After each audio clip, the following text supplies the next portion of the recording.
হয়, ব্যক্তিজনৰ নাম কুদৰত আলী আৰু আজি এখন ব্যতিক্ৰমী এটা বাতৰি পৰিৱেশনৰ বাবে আমি বৰ্তমান সময়ত জেংৰাই মুখত উপস্থিত আছো আৰু দেখুৱাম এজন বিশেষ ব্যক্তিক, যিজন ব্যক্তিয়ে ৰাজ্যৰ বৰ্তমান সময়লৈকে 5খনকৈ জিলাত বিভিন্ন বিদ্যালয়ত তেওঁ গছপুলি ৰোপণ কৰিছে আৰু এক সুন্দৰ বাৰ্তা লৈ আচলতে তেখেত আজিৰ পৰা 3 দিন পূৰ্বে মাজুলীত আহি উপস্থিত হ'লে আৰু মাজুলীতো 200খন বিদ্যালয়ত তেওঁ 1200 পুলি গছপুলি ৰোপণৰ আচলতে তেওঁ ব্যৱস্থা কৰিছে আৰু মই দেখুৱাইছো আজি বিভিন্ন স্থানত আচলতে গছপুলি ৰোপণ কৰাৰ অন্তত বৰ্তমান সময়ত জেংৰাই মুখত আহি উপস্থিত হৈছে আৰু তেওঁ অৰ্জুন গছৰ পুলি, ঘিলৈ, শিমলু আলু, নেমু পুলি, কঁঠাল গছ এনেধৰণে আচলতে ৰোপণ কৰিছে আৰু তেওঁ কেক সজ্জা মই দেখুৱাম।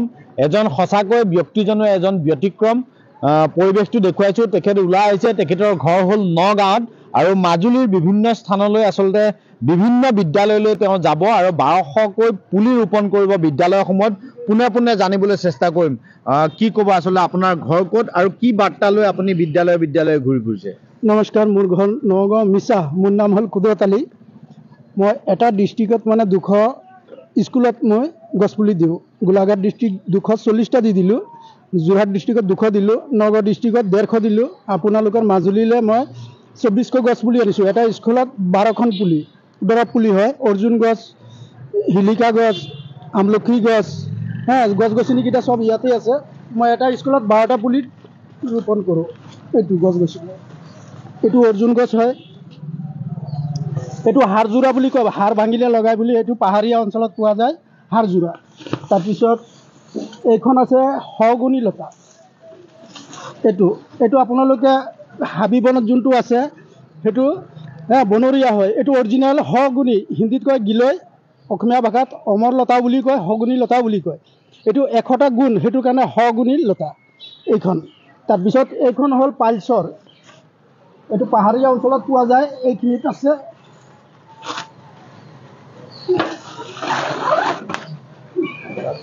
এইটো পাইলচৰ। এইটো যাৰ কেঁচুমূৰীয়া বেমাৰ আছে, বহুতে কেঁচুমূৰীয়া বেমাৰত দৰৱ বিচাৰি ফুৰে, নাপায়। এইটো আপোনাৰ পাইলচৰ কাম কৰে, কেঁচুমূৰীয়াকে পাইলচ বুলি কয়। ইয়াৰ তলত যোনটো আলুগুটি হয়, শিমলু আলু অসমীয়া ভাষাত, আৰু হিন্দীত কয় চিমল কান্দা। আপোনালোকে মোবাইলত চাৰ্চ কৰিলে পাই যাব। ইয়াত মানে এটা গছ লগালে মানে 10 কেজি আলু হয়। সেই আলুটো যদি সেৱন কৰি দিয়ে, যিকোনো ব্যক্তিক যদি সেৱন কৰি দিয়ে, তাত 10 দিনৰ ভিতৰত কেঁচুমূৰীয়া বেমাৰ নাথাকে। ডাক্তৰে আশা কৰিব নালাগে। এইটোৰ আলুটো। আৰু আপোনাৰ দেখিছোঁ যে কেক সজ্জাৰ যি ষ্টাইল, এইটোৱে সুকীয়া। আচলতে কি বিশেষ আচলতে? মই মানে গছপুলি ৰোপণ কৰোঁ। মইতো MLA কোনো মিনিষ্টাৰ মানুহ নহয়, মই এটা সাধাৰণ মানুহ। মোক যোনে এই গছপুলিকেইটা দি গৈছোঁ, যিমান স্কুলে মই ঘূৰিছোঁ, এটা স্কুলত 80টা 70টা 90টা ল'ৰা ছোৱালী থাকে, চবে 30 বছৰ পিছতো মোক দেখিলে চিনি পাব। সেইটো কাৰণে মোৰ চুলিৰ ডিজাইনটো এইটো কাটি লৈছোঁ। আপোনাৰ এই গছপুলি ৰোপণৰ বিদ্যালয় গছপুলি ৰোপণৰ যিটো ধাৰণা, এইটো ক'ৰ পৰা আহিলে, কেনেকৈ মনলৈ আহিলে? আচলতে মোৰ মানে একচুৱেলি মোৰ পাইলছ বেমাৰ আছিলে 13 বছৰ আগত। এখন কাৰ্বি মানুহে মানে মোৰ মায়েক মানে কৈছিলে যে শিমলু আলুটো ব্যৱহাৰ কৰি দিলে, 7 দিন 10 দিনত ব্যৱহাৰ কৰি দিলে পাইলছ বেমাৰটো নাথাকে। ঠিকে, মই সেইটো আলুটো খাই পেলাই মই ভাল হৈছোঁ। তেতিয়াৰ পৰা মই ভাবিছোঁ যে মই গাঁও ঘূৰোঁ, মই বেপাৰ কৰোঁ, কাপোৰ বেচোঁ, কেতিয়াবা আপোনাৰ ভগা চিগাও কৰোঁ, কেতিয়াবা ময়ো বিকোঁ। তেতিয়া মই দেখিছোঁ বহুত জেগাত এই বস্তুটো নাইকিয়া, আৰু বহুত জেগাত এই গেলৈটো নাইকিয়া, গেলৈ।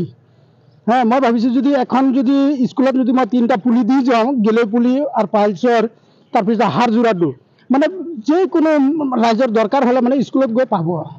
সেইটোৰ কাৰণে মই স্কুলে দিওঁ বস্তুটো। মাজুলীত এতিয়ালৈকে কিমানখন বিদ্যালয়ত আপুনি ৰোপণ কৰিলে? মাজুলীত আজি মই 3 তাৰিখৰ পৰা মই ৰুই আছোঁ। এতিয়ালৈকে 40টা স্কুল হৈ যাব লাগে। মাজুলীৰ 40খনৰ ৰুলে? আৰু এতিয়া ক'ত ৰুব?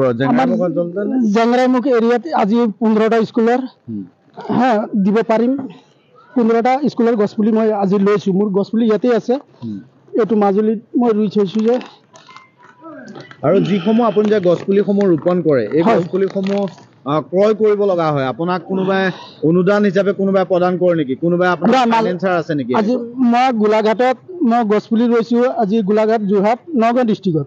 গোলাঘাট ডিষ্ট্ৰিক্টত এজন মানুহ চিৰিফ মাষ্টৰ এটা পানী বটল এটা খাবলৈ 10 টকা এটা দিছিলে।